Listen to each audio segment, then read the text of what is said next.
we still have some concerns about distressed commercial real estate loans on bank balance sheets, whether they've been fully dealt with so far. There's some sense that they haven't.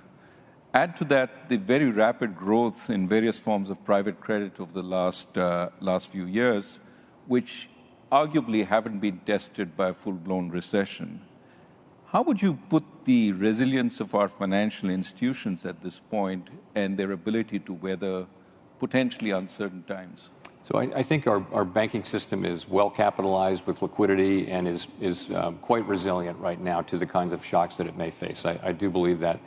In terms of the commercial real estate, there are, and this has been the case, really we've been working on this for 4 or 5 years now. There are some banks, it's mostly medium and small sized banks, who have elevated concentrations of commercial real estate, some of it troubled, and we've been working to make sure that those banks have a plan, have capital, and can absorb the losses that they're doing. So, and that's been going on for some time. The very largest banks don't tend to have high concentrations, so this is a problem that we have known would take years to work through, but we're really well into the process of working through it.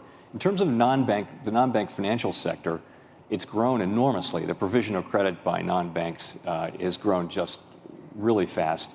Most of it has been funded, though, with a private equity-like structure where it's limited partners who are signed up for 10 years to a general partner to invest that money. They're not depositors who can run. You know, your money's committed.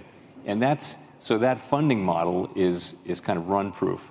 That isn't some law of nature, though. So when you do start to see shorter-term funding creeping in, to your point, though, Raghu, this very fast-growing and now quite large private credit part of the economy has not really been through a significant credit event or significant. It's really grown since the pandemic, and so just for that reason and for how fast it's growing, we have a close eye on it. It doesn't have the same kind of prudential regulation, though, that the banking system has. So we're watching it carefully. And, you know, as I mentioned, it's a more stable funding source to the extent its institutional investors signed up for a long period. But we're watching carefully.